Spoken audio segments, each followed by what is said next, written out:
दिन हम सब के बीच में आज नरवाना शहर के अंदर आया। बड़े सौभाग्यशाली जीव हो जो प्रभु की चरण शरण के अंदर बैठे। ये जीवन बहुत सुंदर है, बहुत सुंदर, अनमोल भी बहुत है और इसे और भी सुंदर अभी बनाना है। अभी हम पूरे हुए नहीं, इसे और भी सुंदर बनाना है। पर वो बनेगा कैसे? जब गुरु की चरण शरण के अंदर आएंगे। अगर इस समय हम सत्संग में बैठे हैं और कई जीव अस्पतालों में तड़प रहे हैं, हम है ना भाग्यशाली जीव कि गुरु की चरण शरण में है। और समय था 10 बजे से लेकर 2 बजे तक। संगत अभी भी 11:30 बज गई, बहुत का नहीं। अरे ये मानुष का चोला मिला है, ये समागम साल के बाद आता है और पता नहीं अगले साल तक हम हो या ना हो, क्योंकि एक पल का भी किसी का नहीं पता। इसीलिए संत कहते हैं श्वास श्वास हरि नाम जप, बिरथा श्वास मत खोए, ना जाने इस श्वास का आवन हुए। जो श्वास अभी हमने अंदर भरा, क्या पता वो श्वास बाहर वापिस आए या ना। ये सत्संग के अंदर पाप कर्मों से बचने का रास्ता बताया जाता है। मन को कैसे शुद्ध करना है ये बताया जाता है। सत्संग के अंदर आने से मन निर्मल होता है। गुरुवाणी के अंदर भी आता है, निर्मल मन जन सो मोहे पावा, मोहे छल कपट छल छिद्र न भावा। प्रभु को छल कपट छिद्र नहीं भाता, प्रभु को भाता है निर्मल। और वो मन कहाँ निर्मल होता है? प्रभु की शरण में आकर। सत्संग के अंदर आने वाले की परीक्षाएं भी ली जाती हैं।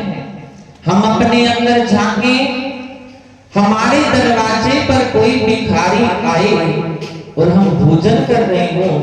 अब भोजन इतना हो कि या हम खा ले या भिखारी खा ले, और ऊपर से अगर वो मांग ले तो हम क्या करेंगे? अगर उसको भोजन दे दिया, खुद भूखे रह गए, तो ये भक्ति की राह पर चल पड़े। और अगर खुद भोजन कर लिया, उसको नहीं दिया, तो भक्ति की लाइन पर अभी आप चले ही नहीं। जो खुद दुख सहन करके औरों को सुख देते हैं, वो भक्ति की राह पर चल रही है। और जो खुद सुख रहकर औरों को दुख दे, अरे नहीं, ये जीवन नहीं। अरे ये जीवन मिला उस प्रभु की बंदगी के लिए। एक भक्त हुए सूरदास जी, भगवान श्री कृष्ण के बहुत बड़े भक्त हुए सूरदास जी। सूरदास जी रोज सिमरन के अंदर बैठा करते, साधना के अंदर बैठा करते, पर प्रभु का दर्शन नहीं हुआ। सूरदास जी कहने लगे, ध्यान देना बात पर, बात बड़ी छोटी है, पर सुन लोगे तो ज्ञान हो जाएगा। सिमरन के अंदर बैठते तो प्रभु का दीदार नहीं हुआ। सूरदास कहने लगे, प्रभु ये आंखें किस काम की जिसके अंदर आपका दीदार ना हो? किस काम की? क्या किया? बर्फ वाला सुवा होता है ना, सुवा जिससे बर्फ को तोड़ा जाता है, वो सुवा लिया, अपनी आंखों के चारों ओर घुमा लिया। अरे प्रभु ये आंखें मैंने क्या कर दी जिसके अंदर आपका दर्शन नहीं? देखो, सूरदास ने अपनी आंखें दे दी कि प्रभु आपके दर्शन के बिना ये आंखें मुझे नहीं चाहिए। चल रहे हैं अंधे बनकर, एक खड्डा आया, उसके अंदर सूरदास गिर गए। लोगों ने निकालना चाहा, सूरदास कहने लगे, मैं तो इस खड्डे से तब निकलूंगा जब भगवान श्री कृष्ण मुझे खुद आकर स्वयं निकाला। जनता भी हैरान, इतने पूरे संसार के मालिक एक इसके पीछे आएंगे? नारायण जी टपते जा रहे थे आकाश से, देखा कि ऐसे ऐसे भगत खड्डे में गिर गया। तो सूरदास जी के पास आए नारायण जी, सूरदास जी आओ, मैं आपको इस खड्डे से बाहर निकालूंगा। बोले नहीं, मैं तो इस खड्डे से बाहर तब निकलूंगा जब भगवान श्री कृष्ण मुझे आकर स्वयं निकालेगा। गए नारायण जी भगवान श्री कृष्ण के पास कि प्रभु आपका एक भक्त है ऐसे ऐसे खड्डे में गिर गया और बाहर नहीं निकलता, कहता है प्रभु आएंगे तो मैं निकलूंगा। तो क्या किया भगवान श्री कृष्ण ने, एक रेत की मुट्ठी भरी और नारायण जी को दे दी और कहने लगे सूरदास के पास जा और उसको कह जितने इस मिट्टी के कण हैं पहले इतने तू जन्म ले, फिर तुझे मैं दर्शन दूंगा। आ गए सूरदास के पास, दी मिट्टी की मुट्ठी। जब ऐसे बात बताई सूरदास जी नाचने लगे, अरे प्रभु मुझे दर्शन तो देंगे, मुझे इतना ही बहुत। और हम जैसे जीव होते एक मुट्ठी में कितने दिन के होते हैं, कई लाखों दिन के होंगे। पहले कहते इतने जन्म लो तो मैं दूंगा, और हम तो रोने लगते। और सूरदास जी हंस रहे हैं, नाच रहे हैं। भगवान श्री कृष्ण उसी समय प्रकट हो गए और वहीं पर सूरदास को गले से लगा लिया। वाह सूरदास, देखो ऐसा जीवन हो, जीवन के अंदर पता नहीं प्रभु कब परीक्षा ले ले हम सब की।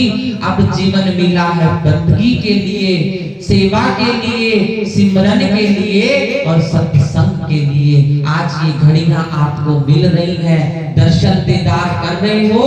अगर ऐसा जीवन हमें अब मिला है, इसी जीवन को लगा लीजिए प्रभु बंदगी में, क्योंकि पता नहीं श्वासों का कब हमारा श्वास रुक जाए। क्योंकि ये श्वास चल रहे हैं तब तक जीवन है, जब श्वास घर से निकल गया तो जीवन खत्म, क्योंकि वो तो मुर्दा ही है।